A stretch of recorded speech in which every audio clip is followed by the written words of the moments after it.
Olá pessoal, eu sou André Barbieri. E eu, Simone Shibashi. E esse é o nosso novo programa do Podcast Internacional do Ideias de Esquerda. E hoje nós vamos tratar de um tema polêmico.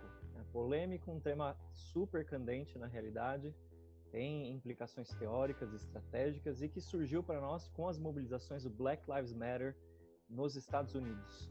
Ou seja, a postura dos marxistas em relação à polícia e a própria discussão com a esquerda brasileira retomando o legado do marxismo revolucionário.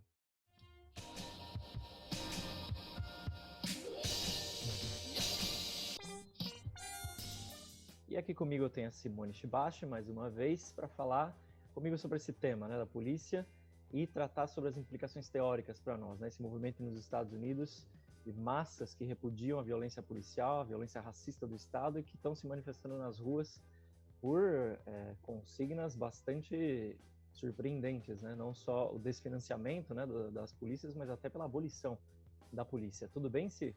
Tudo ótimo, André. Pois é, exatamente como você está dizendo, Esse tema ele é polêmico, mas ele é extremamente necessário porque muita confusão foi lançada em todo o último período sobre o papel estratégico da polícia.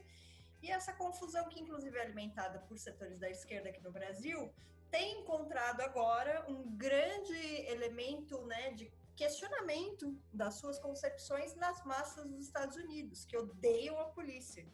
E que tem aí se colocado em movimento, como resultado do assassinato do George Floyd em Minneapolis. Acho que se você não mora em Marte, você deve ter ouvido falar da questão do George Floyd, que é um caso que a gente já comentou aqui em outro programa, e que, diante agora do panorama estadunidense, com setores de massas, naquele país enfrentando diariamente o racismo policial e questionando a própria existência da instituição da polícia, a gente vê aí uma dinâmica muito importante de discussões públicas sobre o desfinanciamento, a expulsão da polícia dos sindicatos e mesmo a sua abolição, Então, frente a isso, acho que todo mundo também pode ter visto aí memes na internet que colocam como o desfinanciamento da polícia poderia levar a ter saúde, educação, moradias, enfim, uma questão bem importante para a gente refletir, e que frente a isso é chocante ver como a política da esquerda brasileira é justamente o oposto ao vértice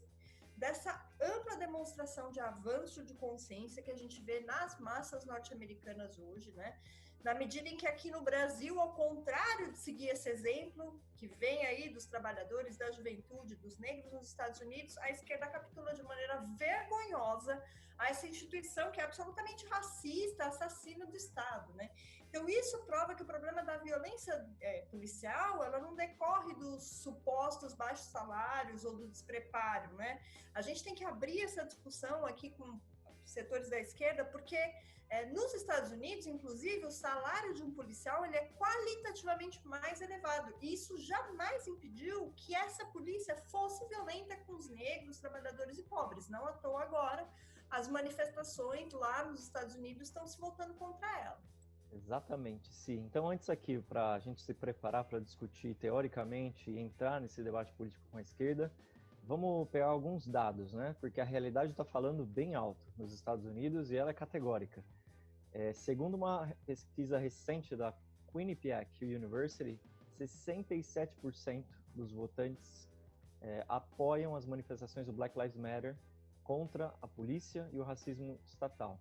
Esse é um número impressionante, Nós estamos chegando a quase 2 meses de protestos e manifestações, inclusive que envolvem enfrentamentos com a polícia dos Estados Unidos. E esse apoio aos protestos contra a polícia é de 84% entre os negros, ou seja, a esmagadora maioria, 64% entre os hispânicos e 61% entre os brancos. Como a gente falou no programa anterior, a grande novidade dessa situação é que a esmagadora maioria da população norte-americana, que é branca, apoia as manifestações dos negros contra a polícia. Um outro instituto, que é o Pew Research Center, que dá números similares aí à pesquisa dessa universidade, e ela diz que bem mais de 2/3 da população dos Estados Unidos segue apoiando os manifestantes. Tem outra pesquisa da Associated Press, uma grande companhia de imprensa internacional, e diz que 75% da população mais disso, tanto branca como negra, considera a violência policial um problema de primeira ordem, E tem outra agência que chama 538, que diz que 1/3 da população nacional apoia o desfinanciamento da polícia. Imagina, nos Estados Unidos, mais de 33% da população apoia essa demanda. Então, é contundente, gente, não tem mediação, o ódio da polícia é evidente. E esses efeitos, eles não se reduzem à população em geral. O mais importante estrategicamente para nós é que depois do assassinato do Floyd, a classe trabalhadora norte-americana vem protagonizando diversas ações que têm como conteúdo um repúdio contundente à violência da polícia, ao racismo das forças repressivas do Estado e à própria presença dos policiais nos seus sindicatos, né, Si? Pois é, e é tão importante isso que vale a pena a gente dar uma olhada no quadro, né, desse avanço de consciência dos trabalhadores nos Estados Unidos, que tem aí apoiado majoritariamente os protestos contra a violência policial e estão até exigindo a expulsão da polícia dos sindicatos, né? Enquanto aqui a gente tem esquerda dizendo que tem que ganhar a polícia e os seus sindicatos para ser parte do movimento de trabalhadores, lá no vértice oposto eles estão justamente expulsando esses sindicatos de policiais, que é uma coisa que tem todo sentido, né? Porque imagina você ali, que é um trabalhador da educação, um trabalhador dos transportes ou de uma fábrica, numa greve geral, por exemplo, tendo que organizar e pensar medidas radicalizadas junto com representantes do sindicato de polícia, né? Isso ia dar muito certo. Imagina essa questão concreta da vida real, né? Pois é. Então, em primeiro lugar, existe uma onda que é muito importante de ações operárias contra o racismo estatal, né? Como você tinha ditado, tem diversas pesquisas que têm mostrado isso, né? Uma pesquisa do Mike Elk, do Payday Report, que são algumas agências que indicam que houve 500 greves e paralisações nas últimas 3 semanas. E nesses processos se combinavam demandas específicas das categorias com o repúdio aberto à violência policial.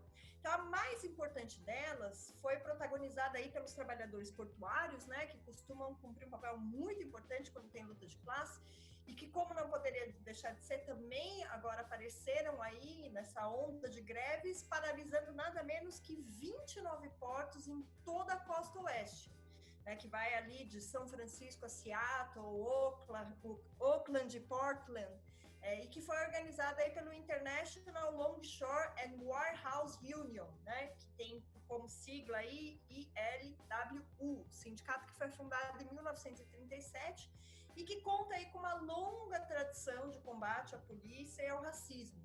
Então, esses portuários também em Baltimore e trabalhadores da empresa de Pittsburgh, eles paralisaram os trabalhos contra também a violência policial, aí se manifestando contra o racismo da polícia. E no estado de Washington também houve mais de 250 paralisações, né, que foram muito importantes no setor público, com os metalúrgicos organizados na United Auto Workers, que pressionaram a sua direção sindical para se manifestar contra a polícia, enquanto paralisavam por cerca de 8 minutos e 46 segundos, né, para a gente ter o tempo exatinho aqui, a produção, né? Tempo em que o Floyd teve o joelho do Derek Chauvin no seu pescoço, exatamente o mesmo tempo. Então, uma homenagem muito significativa dos trabalhadores, né, ao George Floyd e contra a violência policial aí nas principais automotrizes dos Estados Unidos. E os professores também estão exigindo, imagina só, a dissolução dos departamentos de polícia que atuam nas suas escolas, hein?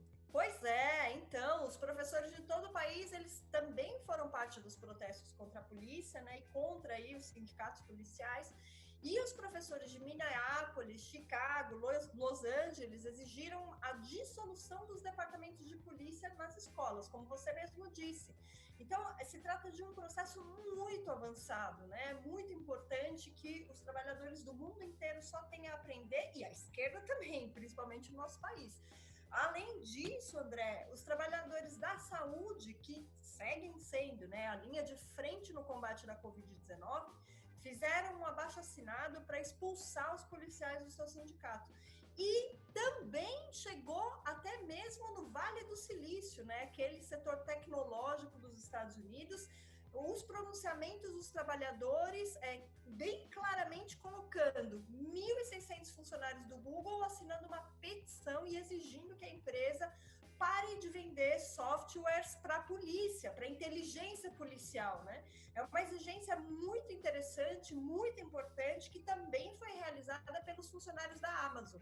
E aí é que entra justamente o tema dos sindicatos, né, André? Sim, exatamente. Todo esse panorama é sumamente interessante, né, para a gente ver se girou a esquerda na consciência da classe trabalhadora norte-americana. E praticamente todas essas ações operárias, além das demandas específicas, né, elas acompanhavam essa exigência, que é Cops out of our unions. Expulsemos os policiais dos nossos sindicatos.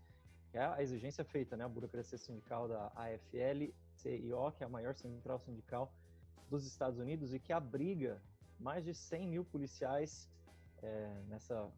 nesse sindicato específico deles, né, que é a International Union of Police Associations, que é super repudiada, né, pelos trabalhadores agora. Agora dá para comparar esse avanço de consciência lá com o que certa esquerda defende aqui no Brasil, como você estava mencionando no início, porque imagina só, ao invés de exigir que nem mais um centavo do dinheiro público vá para o orçamento da polícia, como se faz nos Estados Unidos, as organizações da esquerda brasileira tradicionalmente defendem os seus motins por melhores condições materiais, ou seja, melhores condições para reprimir. Ao invés de exigir a imediata expulsão da polícia dos nossos sindicatos, como mais uma vez fazem nos Estados Unidos, a esquerda incentiva uma espécie de sindicalização da polícia, tratando ela como parte da classe trabalhadora. É de morrer, né?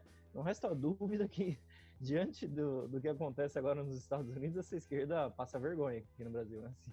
Pois e não é de hoje isso, né? Já tem muito tempo que a gente vem debatendo essa questão da polícia no interior da esquerda. Se eu não me engano, acho que o primeiro artigo que eu escrevi sobre isso, nem existia Esquerda Diário, nem existia nada dessas imprensas que a gente impulsiona. Deve ter sido lá pelos idos de 2001 e já era a mesma posição, assim, é impressionante. O talento não esqueceram total, nada e não aprenderam nada, né? Pois é impressionante o talento para seguir reproduzindo os mesmos erros, né? Se mudassem os erros seria bom, a gente ficaria mais contente. Mas enfim, né? Tem um problema de concepção aí, né, André? Porque a esquerda que se reivindica marxista e ao mesmo tempo apoia as greves da polícia, ela é totalmente, enfim, ignorante, distorce absolutamente que o marxismo sempre repudiou, tanto teoricamente quanto na prática, o apoio à polícia, né? Não existe compatibilidade possível entre o marxismo e o apoio à polícia.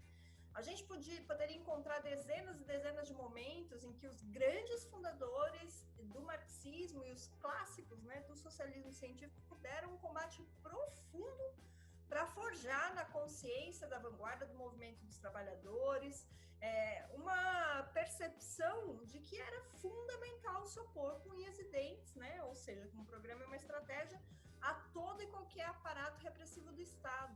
Sim, sem dúvida. E se tem uma coisa que a gente quer deixar bem claro aqui para todos os nossos ouvintes, é que em todos os processos de luta operária, gente, em todos, especialmente os processos de revolução e contra-revolução, a polícia se mostrou como uma odiosa inimiga da classe trabalhadora. Vamos pegar um exemplo aqui bem taxativo. O Marx, por exemplo, nas narrativas que ele faz sobre as jornadas de junho de 1848 lá na França, quando o proletariado pela primeira vez tinha atuado de maneira revolucionária enquanto classe contra a burguesia para se vingar da traição dessa burguesia, né? Depois da Revolução de Fevereiro, que havia destronado Luís Filipe de Orleans, essa polícia, a polícia francesa daquele momento, foi o destacamento de vanguarda da reação que atuou junto com o general Cavaignac na repressão sangrenta, né, dos trabalhadores.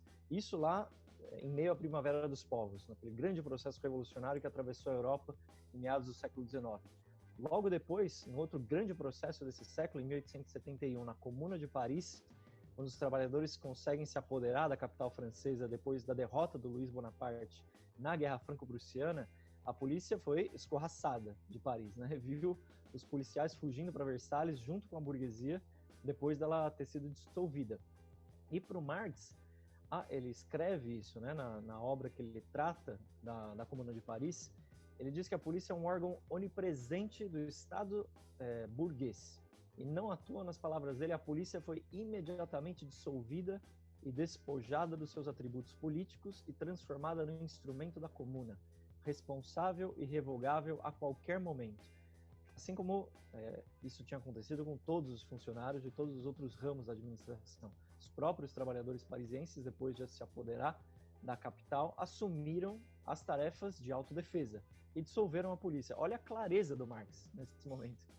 Totalmente. Ele ainda diz que as funções de autodefesa foram entregues nas mãos dos trabalhadores da comuna, né? Que é algo que a esquerda hoje faz questão de ignorar. E deixa entrever justamente como essa esquerda que apoia a polícia tem uma visão absolutamente cética da possibilidade dos trabalhadores exercerem as suas funções de autodefesa.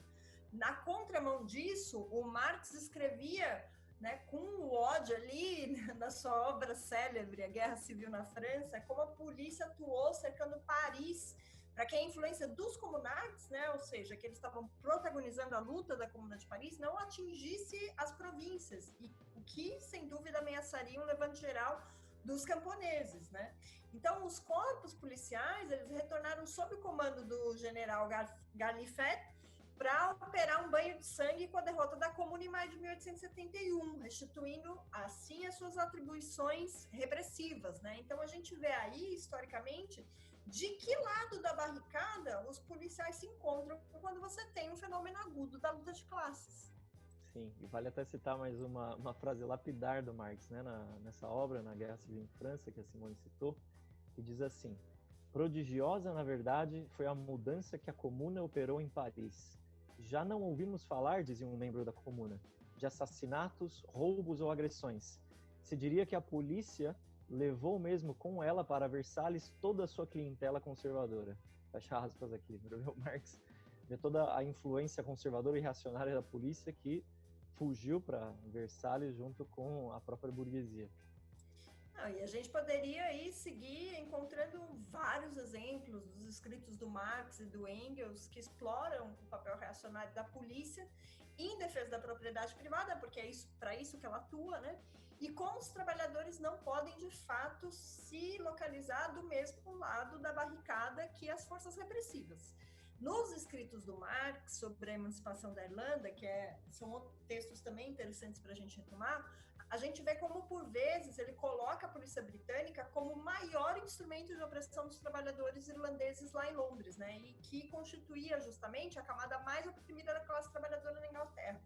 Por isso, o Marx vai dizer que a aliança dos trabalhadores ingleses e irlandeses passava pela denúncia de todas as monstruosidades que a polícia protagonizava nos bairros populares irlandeses, né? Exatamente. Aí a gente vê que o Marx e o Engels eram muito coerentes, né? Se eles observavam as monstruosidades que a polícia operava, tiravam uma conclusão clara daí, que a polícia não é uma instituição favorável aos trabalhadores.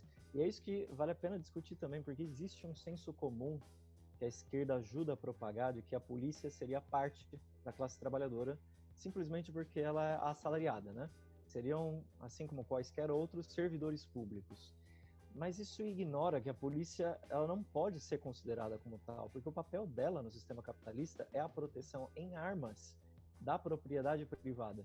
Ela recebe um salário, mas ela tem um mandato de Estado da própria burguesia para atacar os trabalhadores em quaisquer reivindicações que os trabalhadores façam e que possam ameaçar essa propriedade privada.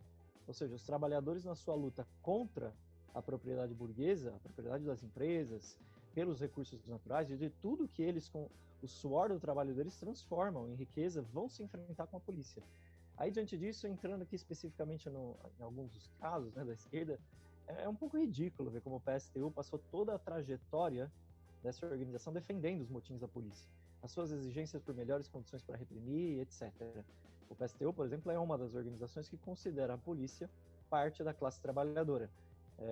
A despeito de todas as generosas ilustrações, a gente diria que essa mesma polícia fez e faz todo dia para mostrar que ela não passa de um destacamento especial de homens armados para a defesa do capital. Aí, para a gente retomar uma boa definição do Engels. Esse partido, né, o PSTU, ele apoia sem pestanejar todo tipo de motim da polícia que é possível imaginar. E não é diferente nesse governo da extrema-direita, né, do Bolsonaro, sustentado em bases policiais. O que a gente vai dizer, por exemplo, do apoio que o PSTU deu ao motim da Polícia Militar lá do Ceará, durante a qual se assassinar centenas, né, de negros e brancos cearenses durante o movimento, né, dos policiais, que foi organizado por deputados e sargentos nomeadamente bolsonaristas. Não dá, né?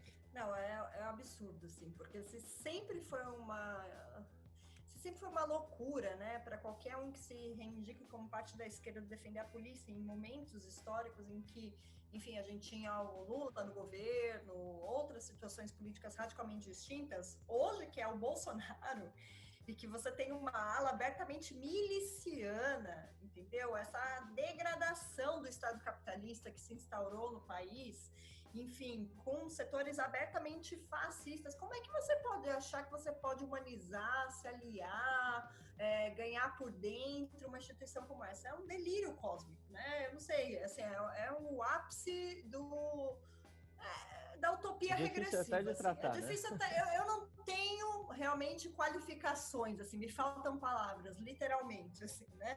E só pegando um gancho do que você disse, André, realmente, assim, muitas pessoas acreditam que a polícia é parte da classe trabalhadora porque ela é assalariada, né? Porque supostamente seria um ramo do funcionalismo público, que ela também é explorada, que ela é alienada, inclusive, na sua consciência, porque, enfim, se ela for conscientizada de que ela não pode matar, de que ela não pode reprimir, a gente pode ter uma instituição aí mais humanizada. E isso, na realidade, obriga que a gente tenha que fazer um debate marxista, né, materialista, de que a função da polícia não é garantir a segurança das pessoas, né? Conforme mesmo você já falou, a função da polícia é garantir a propriedade privada dos capitalistas. E num país profundamente desigual como o Brasil, é claro que ela vai ser ainda mais violenta. Então, na história das revoluções, toda vez que um processo avançado da classe trabalhadora na sua luta ocorreu, eles se mostraram capazes de criar maneiras de se autodefender, de se auto-organizar e de garantir a sua própria segurança, né?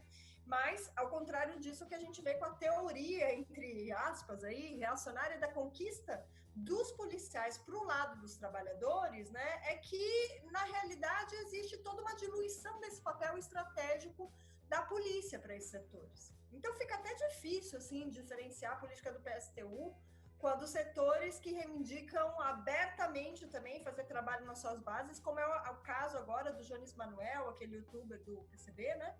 Que também saiu dizendo que ele mesmo queria ser delegado numa época e que se ele tivesse mais presença na orientação do partido, já estaria ali orientando todo mundo para entrar na base da polícia, né? Enfim, o que o Trotsky já respondeu lá em 33, né, para a social-democracia alemã, dizendo, poxa, quando você filia militantes da polícia, você não está ganhando a polícia para a social-democracia, você está perdendo militantes para a polícia, para ser cão de guarda da classe capitalista, né, da propriedade privada, assim, é uma sutileza aí que o seu Jones Manuel também faz questão de não entender, né? Então, bem própria da tradição stalinista, né? Bem próprio, assim, eles são bem valentes com as oposições de esquerda, mas quando se trata dos aparatos estatais, né, dos estados capitalistas, dos imperialismos, enfim, aí é negociação, vamos sentar aqui, vamos conversar. Então, para essa nefasta tradição stalinista, né, que tem métodos policiais utilizados para destruir as revoluções do século XX, perseguir os trabalhadores em todo o mundo, a defesa da polícia ela sempre esteve acima da luta de classes dos negros e dos trabalhadores. Para os marxistas, por sua vez, o combate à polícia é parte do ABC do comunismo, né? E se a gente for parar, assim, se já não tivesse ruim a coisa na esquerda brasileira, ainda não para por aí. O pessoal também não é nada melhor, né? Especialmente aqui no Rio de Janeiro, onde ele é mais forte e onde eu estou, então a gente passa muita raiva todos os dias. O pessoal ele faz inúmeros gestos aí de solidariedade à polícia, enfim, né? Lembrando inclusive que a polícia do Rio de Janeiro é uma das mais assassinas e degradadas do país. Então isso se expressa numa linha permanente, mesmo depois do assassinato da Marielle. Eles seguem aí clamando, né, pela reivindicação da construção de uma outra polícia, uma polícia mais humana, uma polícia baseada na inteligência e não na repressão ostensiva. Enfim, é de fato chocante como o pessoal não se envergonha de comemorar a filiação de centenas de policiais, né? O próprio Marcelo Freixo referendou essa noção quando deu uma entrevista aí, ao falar de 200 policiais que entraram no partido em Pernambuco no ano de 2018, inclusive nas eleições desse ano, o debate sobre segurança pública, né, e sobre a humanização da polícia foi um carro-chefe da campanha eleitoral do pessoal aqui no Rio de Janeiro.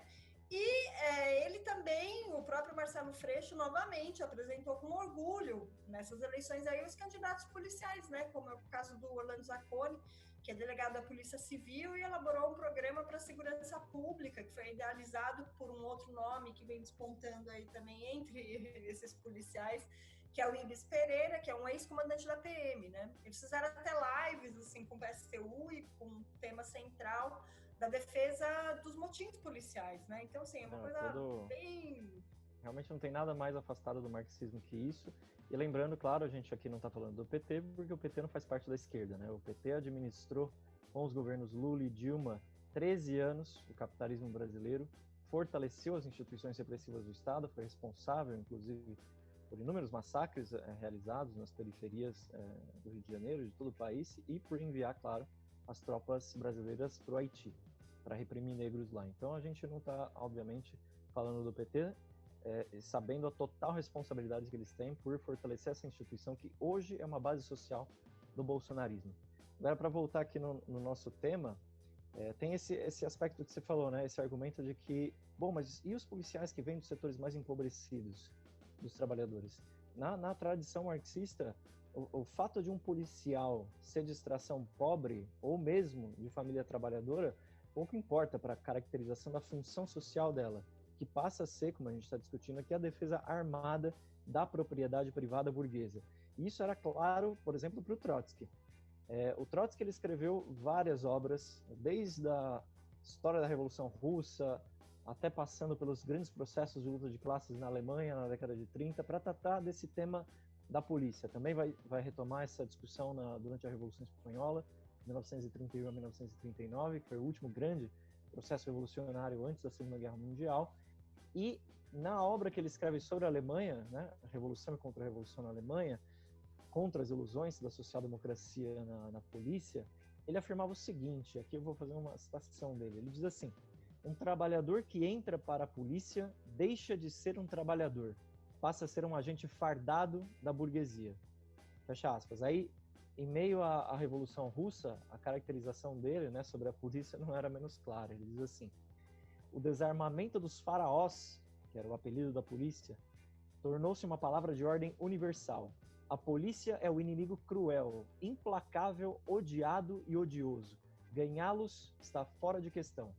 Fecha aspas. Isso aqui é taxativo, né? A opinião de um grande revolucionário como Trotsky em relação a qual conduta ter diante da polícia.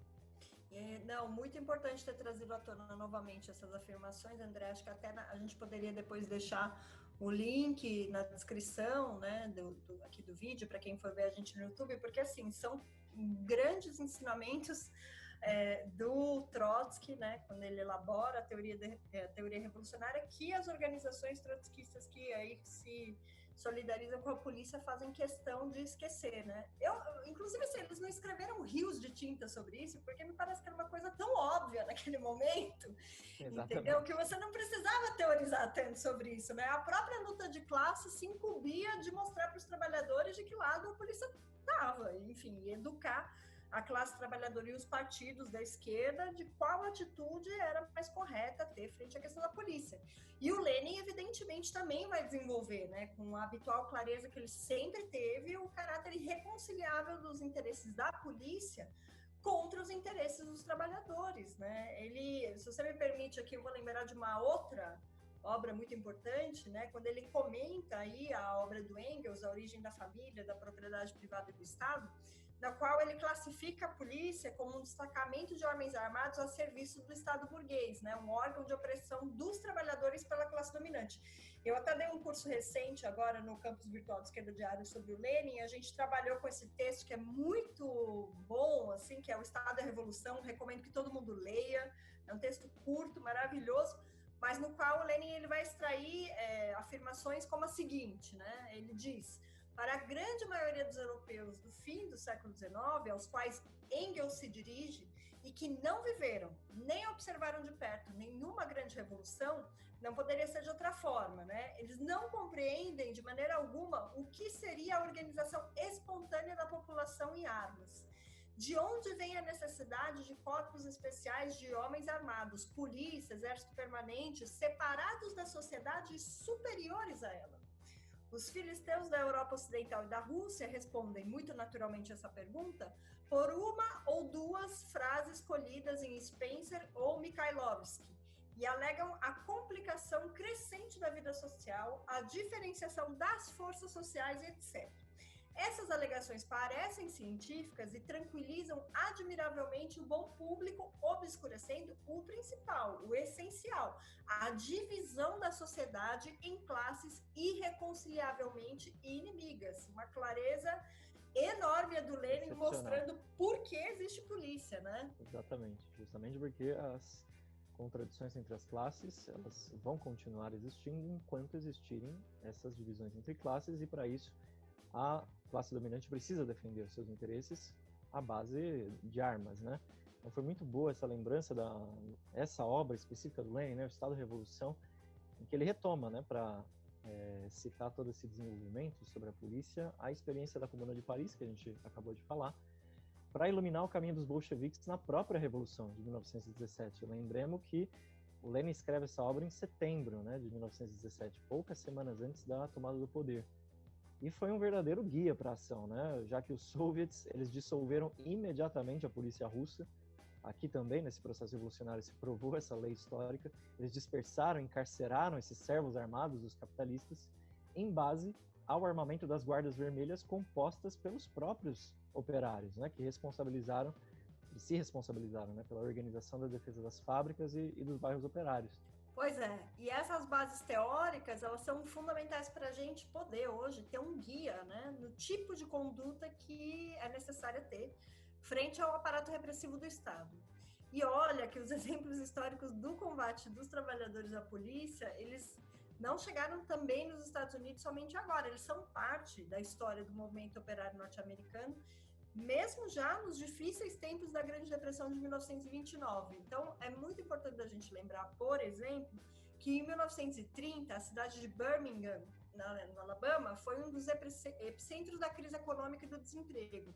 E os mais afetados foram os trabalhadores negros, que tiveram que voltar em massa para uma economia agrária de alto consumo para poder sobreviver.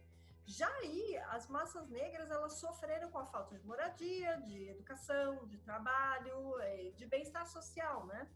Mas elas não eram apenas demandas econômicas que animavam essas massas negras. A classe trabalhadora negra do Alabama, ela tinha que lutar também contra a violência racista do Ku Klux Klan e da polícia. E aí, por iniciativa dos militantes comunistas daquele momento, né, apesar da sua direção stalinista, que depois vai apoiar o Roosevelt e o Partido Democrata, que era um partido imperialista, como sempre é a tradição stalinista, sempre capitulando para alguma ala da burguesia, né? Enfim, surgiram aí conselhos de bairro em toda a cidade. Muitos deles eram dirigidos por mulheres trabalhadoras que rapidamente incluíam trabalhadores agrícolas, trabalhadores industriais empregados e mulheres que cuidavam ali da sua família, né? As donas de casa, enfim. Tem um relato que é muito interessante do historiador Robin Kelley, que ele conta que esses conselhos, né, esses embriões de auto-organização, eles foram formados para lutar contra os efeitos mais cruéis da crise.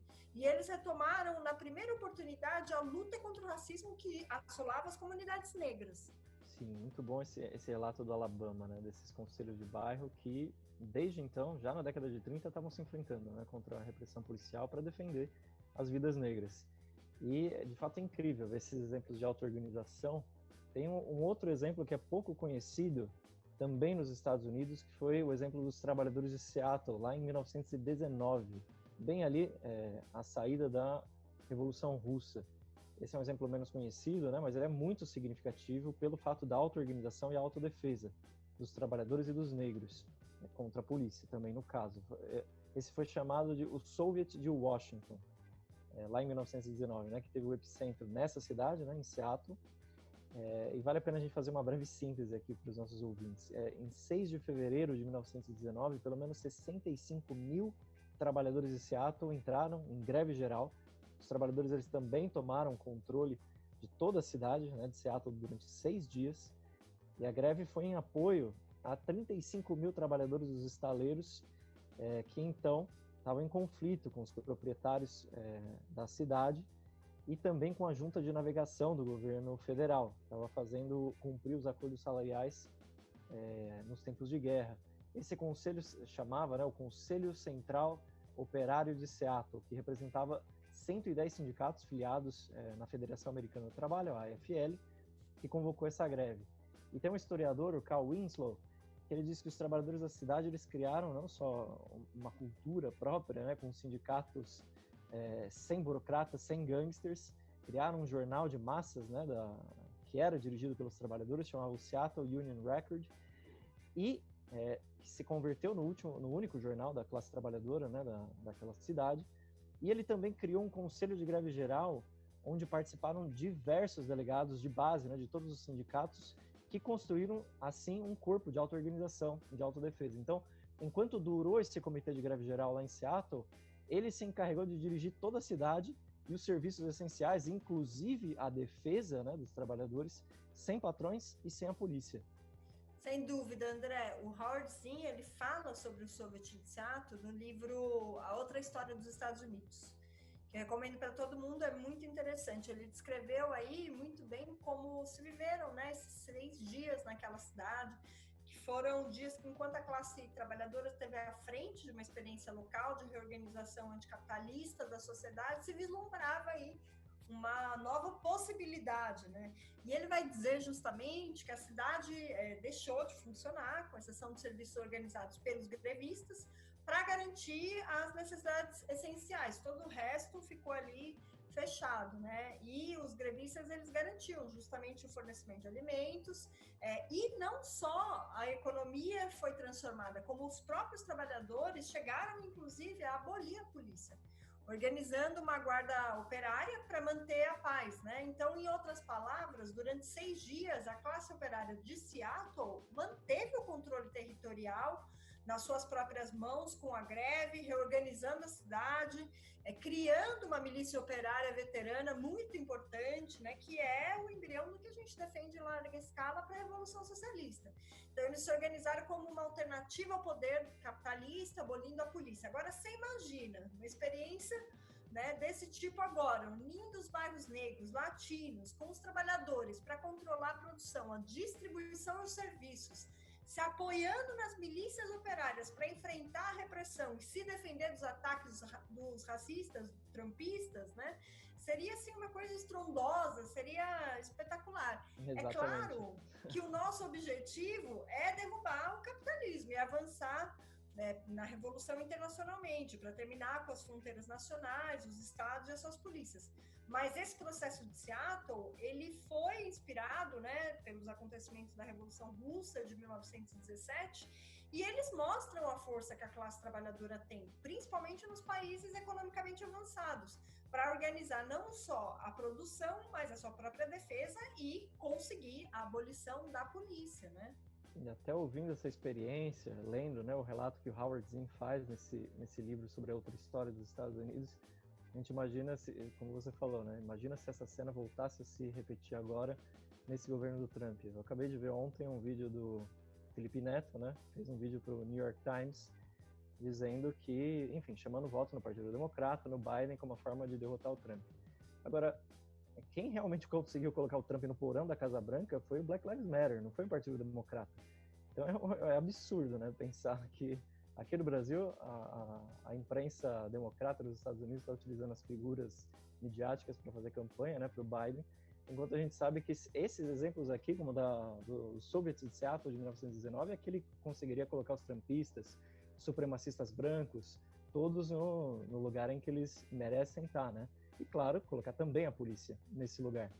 E toda essa recapitulação histórica e teórica que a gente está fazendo, ela nos serve para, mais uma vez, dizer claramente para os nossos ouvintes que a polícia é uma inimiga irreconciliável da classe trabalhadora. E, mais uma vez, a gente pergunta aqui, o que faria essa esquerda brasileira se ela estivesse nos Estados Unidos? com essa luta imponente de setores de massas nas ruas contra o racismo policial. Se elas tivessem qualquer vontade de construir uma corrente política para influenciar os acontecimentos nos Estados Unidos hoje, provavelmente, por exemplo, o Pasteur e o pessoal seriam rechaçados, né, pela juventude que hoje está nas ruas contra a polícia. Só dá para ter essa conclusão, né, Cid? Pois é, né?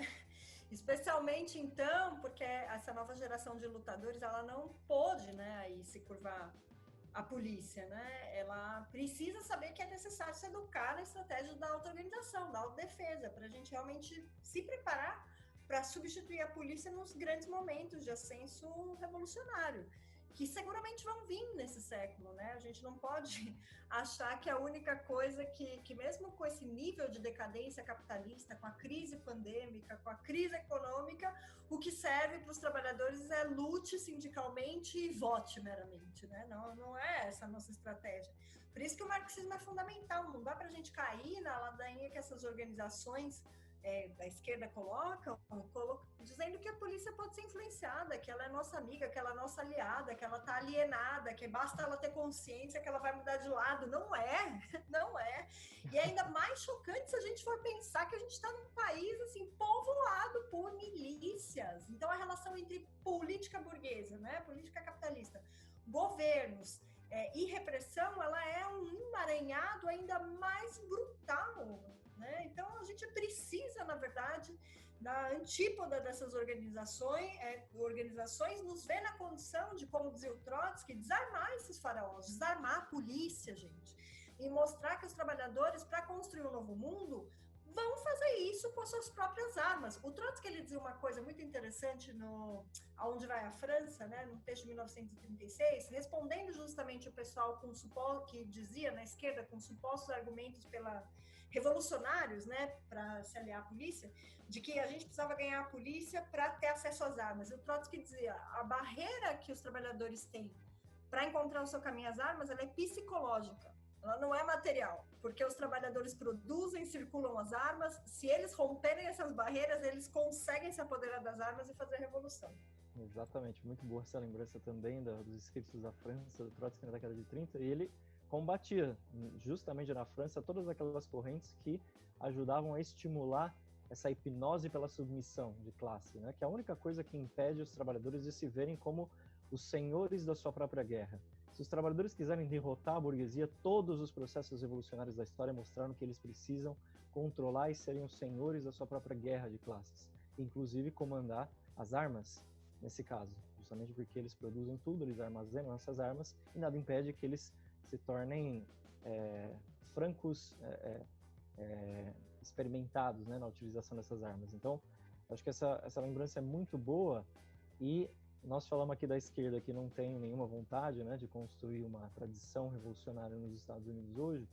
Nós, do Esquerda Diária, aqui do MRT, a gente tem o orgulho de contribuir nos Estados Unidos para a construção de um partido operário revolucionário, né, com as nossas forças lá do Left Voice, que é o jornal que a gente edita em inglês, para reunir os setores da vanguarda da juventude negra, branca, trabalhadora, sobre a importância da gente ter esse instrumento político independente, de todos os partidos, né, da burguesia, especialmente do Partido Democrata e da sua polícia.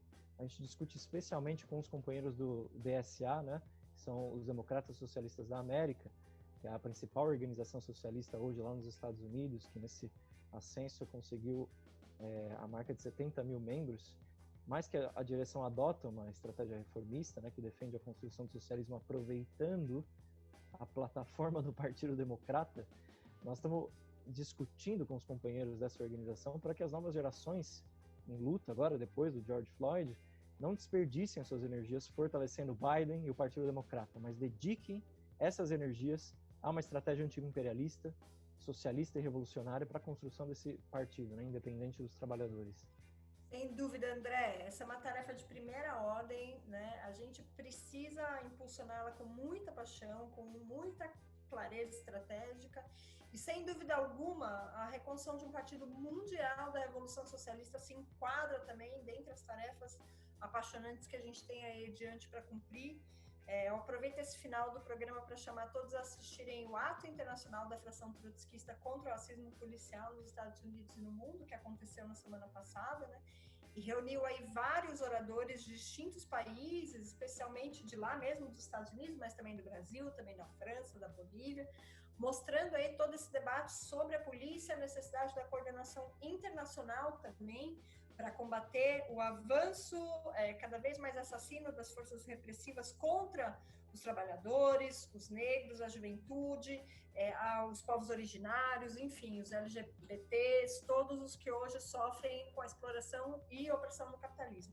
E aproveito também aqui para chamar todo mundo que está escutando agora o nosso podcast, aí escutar também o podcast anterior, caso ainda não tenha feito, que a gente tratou da questão da Palestina. Hoje eu acordei, entrei no Twitter e me deparei lá no Trend Topics com o Google Maps, como parte do Trend Topics. Fui olhar e vi que, na realidade, o Google simplesmente apagou do mapa a Palestina, né? Colocou como se tudo fosse Israel. Um absurdo. E a gente... É um absurdo, gente. É um absurdo, assim. E isso suscitou aí uma série de questionamentos nas redes sociais.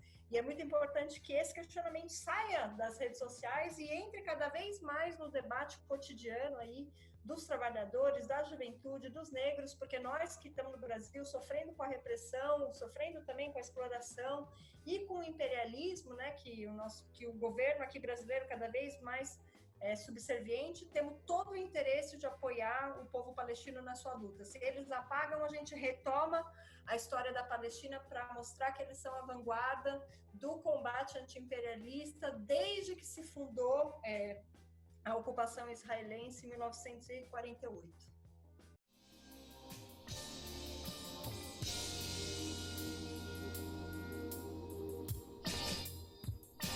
Então, aqui chegando ao nosso final do programa, refaço o chamado para que todos assistam esse ato internacional que nós fizemos pela Fração Trotskista, para discutir o tema da polícia, para discutir a luta contra o racismo nos Estados Unidos e a necessidade da construção de partidos revolucionários a nível nacional e internacional. Agradeço a todo mundo que acompanhou nosso podcast, que participou dessa discussão teórica e estratégica tão importante assim, a visão dos marxistas sobre a polícia, e convidamos a difundir, a divulgar, a debater no Esquerda Diário, em todos os lugares, esse tema tão candente, tão importante assim para a gente. Então, agradeço a todo mundo e até o nosso próximo programa.